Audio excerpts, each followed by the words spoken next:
તો આ ગઈ 12 તારીખે સરસામાં આવ્યું હતું. હવે કોઈ તમે દેખાવશો બધા સભા કરીને વહી ગયા, બધા ગામને બધાને માર્યા. હજી કોઈ નેતા કોઈ આવ્યો નથી. આમ ભેગા જતા આગળ ક્યાંક કોણ? કોઈક આવ્યા પોલીસ વાળા આવ્યા અહીંયા કાંઈ ઘર બસે ખીરી હોય, કોઈને બોલાય નહીં. પોલીસ વાળાએ બધાને પાડોશીને માર્યા છે. કાંકરી સાવો કરવા વાળા હતા એ વ્યક્તિ વહી ગયા બધા. બીજા અમારે ઘર મેકીને ક્યાં જવાનું? નેતાઓ બધા જતા રહ્યા જેલમાં. મને લઈ ગયા હતા, ઘરે આવી રીતે બેઠા હતા, ઘરે લઈ ગયા છે. અને 307, 302 કલમ લગાડી છે. હવે કઈ રીતે છોડાવવા અમારે? એના પરિવારવાળા 8 દિવસ 10 દિવસ મળવા જાય, બરાબર. જામીન અરજી એકદમ મેકી ન સ્વીકારી.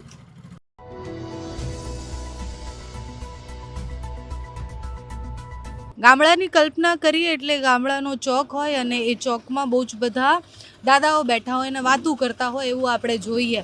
અમે જેમ જ આ હળદળ ગામમાં પહોંચ્યા તો આ કાકા અમને દેખાયા. કાકા બેઠા હતા આરામથી અને એમને જોઈને એવું લાગ્યું કે તડકો છાયો બધું એમને જોયું છે તો એમની જોડે થોડી વાતું કરી. શું નામ છે કાકા તમારું? વીરજી. વીરજીભાઈ. અને વીરજીભાઈ શું ઉંમર થઈ? 90 વર્ષ જેવું. 90 વર્ષના છો તો બહુ તડકો છાયો જોયો. હવે કામ થાય નહીં એટલે બે કામ થાય નહીં એટલે બેઠા છો આરામથી. છોકરા છે અહીંયા શું કરે? આ ઓલા ટેમ્પા હોય ને એ હાકે. ટેમ્પા હાકે છે. તો આ ગામમાં પહેલાથી રહ્યો છો? હા, શું કામ કરતા કાકા? ખેતી કરતા? પહેલાં છૂટું કામ જ કરતા. બોટાદ જતા, હા ખટારા ગાડીઓ હાલે ને હા કપા ભરવા. હા. હવે હવે નથી થતું ને? આ પગ નથી હાલતા? આ પગ નહીં હાલતા હોય હવે? ગાડી લઈને લાવી નહીં. હા ખટારામાં જ ચડવું ગાડી. હા. તો છોકરાઓ ખેતી નથી કરતા નહીં? ગામમાં બધા ખેતી કરે? હે? ગામમાં બધા ખેડૂત છે? હવ ખેડૂત દાદા. જાજા છે. હા. તો આ ગામ તો બહુ ચર્ચામાં આવ્યું હતું નહીં? બહુ બબાલો થઈ હતી અહીંયા. હે? અહીંયા ગામમાં બહુ બબાલો થઈ હતી હમણાં. ઈ તો હાયલા કરે એવું. હાયલા કરે. શું થયું હતું એ દિવસે? હે? એ બબાલમાં શું થયું હતું? આપણને કાંઈ ખબર નહીં. જાય હમ જે થયું બોલ્યા હોય. હમ. કોણ બોલ્યા હોય? આમ ભેગા જતા આગળ ક્યાંક કોણ? કોઈક આવ્યા પોલીસ વાળા આવ્યા અહીંયા કાંઈ ઘર બસે ખીરી હોય, હમ કોઈને બોલાય નહીં. હમ બોલાય હમ વગર તો બોલેવા હમ. બે શીશા મને. તો નેતાઓ આવે છે ને અહીંયા? તો આ ગામમાં ગામમાં નેતાઓ આવે છે ને અહીંયા? તો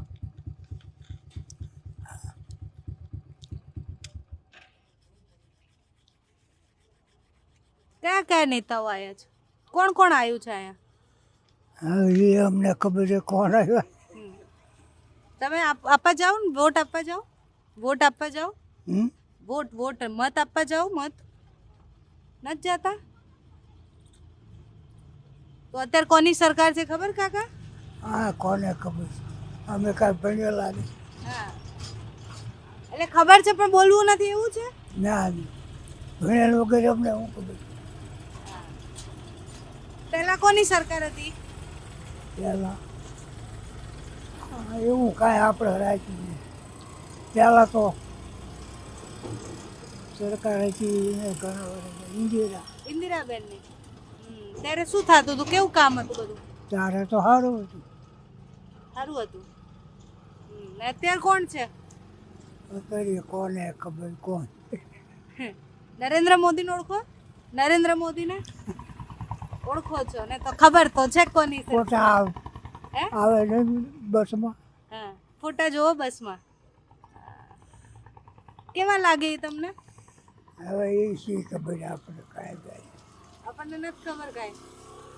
કેવા છે શી ખબર શું ગણાય છે. કોંગ્રેસ કેવી છે એ નથી ખબર. પહેલા કેવું કામ કરતી એ તો કયો? હે? તમારા જમાનામાં કેવું કામ કરતી? કહું છું ને છૂટું કામ કરતા. એ નહીં, કોંગ્રેસ કેવું કામ કરતી? કોંગ્રેસ વાળી દેતા પછી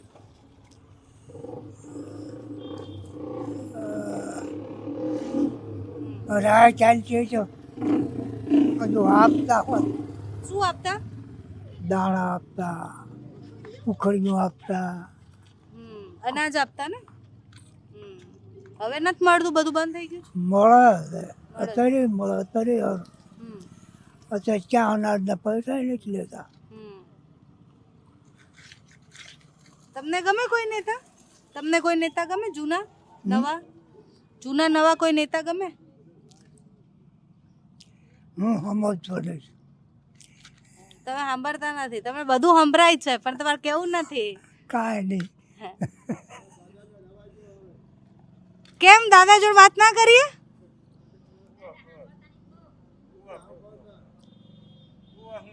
શ્વાસની તકલીફ છે દાદાને, એવું કહે છે. દાદા 90 વર્ષની ઉંમર થઈ ને, તો શું આ ગામમાં શું ઘટે છે? એ આને ખબર હોય. છોકરાઓ કહે છે ગામમાં શું ઘટે છે એવું. શું નામ છે કાકા? હા, મારું નામ હા, નામ તિકમભાઈ મગનભાઈ. અને ત્રિકમભાઈ કેટલા ટાઈમથી આ દુકાન હકાવો છો? દુકાન મારી નથી, મારું તો બાજુમાં મકાન છે. અચ્છા, મકાન છે. હા, તો અહીંયા તો બહુ બધા લોકો ભેગા થતા હશે સાંજે. હાજે નહીં, પાન માવો ખાઈને ઘરે અને વૈયા જાય. અમારા ગામડામાં 10 વાગે એટલે બધું બંધ થઈ જાય. 9 વાગે લગ જવાય. આ ગામમાં તો બહુ ચર્ચામાં છે આજકાલ બધે. આજકાલમાં સરસા આ ગઈ 12 તારીખે સરસામાં આવ્યું હતું. હવે કોઈ તમે દેખાવશો મીડિયામાં બધાએ જોયું હોય છે. હવે કોઈ અહીં છે કોઈ? હા મજૂરી હવે બધા વૈયા જાય. શું થયું હતું પણ એટલી મોટી બબાલ કેમ નહીં થઈ ગઈ? ખેડૂતની મિટિંગ હતી. બધીથી માણસો આવ્યા હતા અને એમાં કોઈ ગમે એને કાંકરી સાળો કર્યો. અંદર પોલીસવાળા આમાં બી પોલીસવાળાએ બધાને પાડોશીને માર્યા. જે કાંકરી સાળો કરવાવાળા હતા એ વ્યક્તિ વૈયા ગયા બધા. જ્યાં અમારે ઘર મેકીને ક્યાં જવાનું? આ મારું હામું મકાન થયું. 8 જણ બહારથી બધા લોકો આવ્યા હતા. બહાર ગામડાના ફરતે જુનાગઢ, અમરેલી એ બાજુના ઠેઠ માણસો આવ્યા હતા. અમારે ગામડાના બહુ માણસો મજૂરી કરવા જાય, સાંજે 7 વાગ્યા પછી આવે. અને મીટિંગ હતી 5 વાગે. ગામડાના જ માણસો હતું. તો નેતાઓ ક્યાં જતા રહે બધા? નેતાઓ બધા જતા રહ્યા જેલમાં. મને લઈ ગયા હતા. તમને લઈ ગયા હતા? એક ઘરના 8 જણાને લઈ ગયા હતા. તમારા ઘરથી 8 લોકોને લઈ ગયા હતા? 8 લોકોને લઈ ગયા હતા. ઘરે બેઠા હતા, મિટિંગમાં નતા ગયા નહીં, કાંઈ દિવાલ ઠેકીને આવી અને મારીને લઈ ગયા. તમારા ઘરમાં ઘૂસીને આવીને લઈ હા, ગયા? ઘરમાં ઘૂસીને આવીને લઈ ગયા. કોઈ ગુનો નહીં. ક્યારે છોડ્યા તમને? 35 કલાકે ખોલ્યા. અને શું કારણ આપ્યું? કેમ તમને ઉઠાઈને લઈ ગયા હતા? કોઈ કારણ નહીં. જાલીને બધાને બહાર દીધા મારીને. અમે કોઈ મિટિંગમાં નથી ગયા, ઘર વાસીને બેઠા હતા. આપણે બહાર જવું નથી, કોઈને અંદર આવવા દેવા નથી. ઘરનો પરિવાર તો ઘરે જ હોય. તો મને કે ખોલીને જોવા દો તમારા મકાન, મારી પાસે શેક નહીં કોઈ. મેં જોઈ લો સાહેબ. જોયું, કોઈ ન નીકળ્યા. તમને ઉપાડ્યા. કોને ગોતવા આવ્યા હતા પણ? હે, કોને ગોતવા આવ્યા? માણસોને. આ મિટિંગમાં જે માણસો આવ્યા હતા ને એને ગોતવા આવ્યા હતા. કેમ કે આ ઘરમાં ઘૂસાઈ ગયા છે. મને કે ખોલો મકાન તમારું. મેં ખોલ્યું મકાન, જોઈ લીધું, કોઈ ન નીકળ્યા. અમે પરિવાર હતા, 2 અમારા ભત્રીજા હતા, 2 બાપ દીકરો અમે હતા. પોલીસ ઉઠાવી ગઈ. ગામના કેટલા લોકોને ઉઠાઈ ગઈ હતી? ગામના આશરે 30-35 જણા હતા. પણ એ જે મુદ્દા માટે ભેગા થયા હતા એવું સાચે થાય છે? કડદો થાય છે? બહુ તકલીફ છે ખેડૂતોને? આવી થાય જ છે, પહેલાથી થાય. કડદો થાય જ છે ગમે એ વસ્તુનો. એના પછી તો હમણાં કોંગ્રેસની સભા હતી ને? હા, કોંગ્રેસની સભા હતી. કડદા માટેની. બધા સભા કરીને વહી ગયા. બધા ગામને બધાને માર્યા. હજી કોઈ નેતા કોઈ આવ્યો નથી. કાર્યકરને તો આવવું પડે ને કે ભાઈ તમને હું લેવા માર્યા, હું લેવા નહીં. હજી અમારા ગામની 8 તો ગાડીઓ છે. ઘરે ગાડી રહે એવું છે નહીં. મારે મકાન 12 ગાડીઓ 2 પડી હતી, 2 લઈ ગયા. હજી ગાડી દેતા નથી. ગાડી ઉઠાઈ ગયા? હા, ગાડીઓ ઉઠાઈ ગયા. અત્યારે વરસાદ પડ્યો એમાં નુકસાન થયું? વરસાદ પડ્યો એમાં નુકસાન થયું છે. બધા જોવે છે. ખાતર થઈ ગયું, ખોખીનું, કપાસનું બધું ખાતર થઈ ગયું. હવે સરકાર આપે તે હાસું બધું જ જોયેલું જ છે, બધાએ કાળું મસ્ત થઈ ગયેલું, ખાતર થઈ ગયું. કપાસ વાવ્યું તું? કપાસ વાવ્યો તો, સિંગ વાવી હતી, 8 દિવસ એક ધારો વરસાદ આવે, કોઈ વસ્તુ રહ્યા કરી, કોઈ વસ્તુ નથી. તો આ આખી બબાલ થઈને પછી કોઈ નેતા આમ આદમી પાર્ટીના ને ના આયા? આમ આદમીના કોઈ નેતા નથી આવ્યા, ભાજપના કોઈ નેતા નથી આવ્યા, કોંગ્રેસના કોઈ નથી આવ્યા. તો જેના ઉપર કેસ થયા એ બધાના કેસ કોણ કરી રહ્યું છે? કોણ લડી રહ્યું છે? કેસ એ તો જેલમાં છે. અમરેલી અમારા ગામના 4 વ્યક્તિ છે, બીજા બધા ગામડાના છે. 4 વ્યક્તિ છે. ઘરે આવી રીતે બેઠા હતા, ઘરે લઈ ગયા છે. અને 307, 302 કલમ લગાડી છે. હવે કઈ રીતે છોડાવવા અમારે? અચ્છા, તમે ખેતી કરવા જાવ છો? એમ મજૂરી કરી જો અત્યારે આ છોકરાને રાખીને આન મમ્મી સાથે હીરા ગાવા કેટલા મળે દાડિયાના રોજના? 400 રૂપિયા 400 મળે. અચ્છા, ભાગ મળે? ન મળે? મજૂરી દાડી જ જવાનું. ખબર છે, સવાર જાય તો સાંજે આવી. તો તમારા ઘરમાંથી કોઈ લઈ ગયા હતા? એ જો એમને એ જ એક જ ઘરના છો? અમને આ છોકરી હતી, એક જ ઘરના, એ મારા ઘરનો માણસ.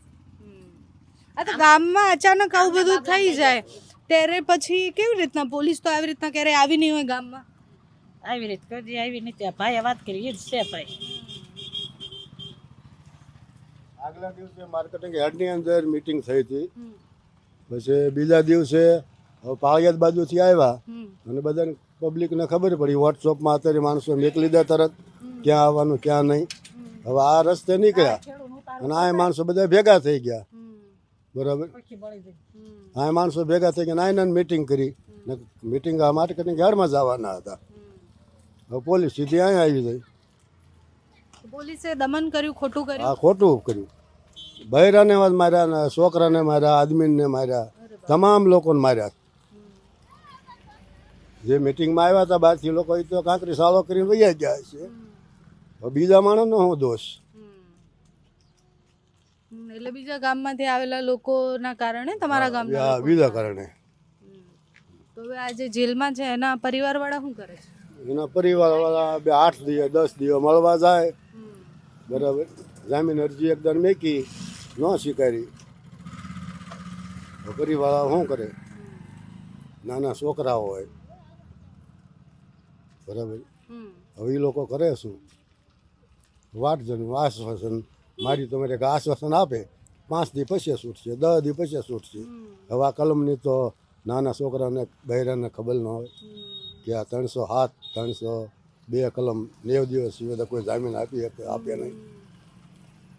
તો અહીંયા કયા પક્ષનું વધારે ઓલું છે પ્રભુત્વ?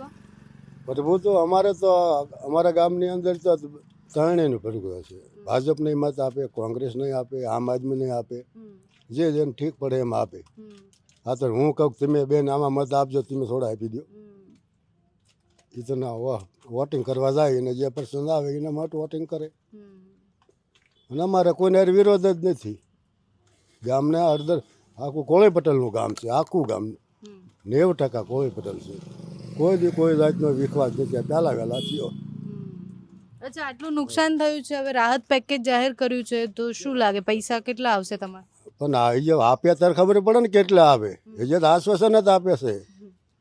આવે ખાતામાં પછી ખ્યાલ આવે ને કે કેટલા સરકાર આપે છે. કેટલા ટકા નુકસાન થયું કપાસમાં? કપાસમાં 90% નુકસાન. 90% નુકસાન થયું છે તમામને.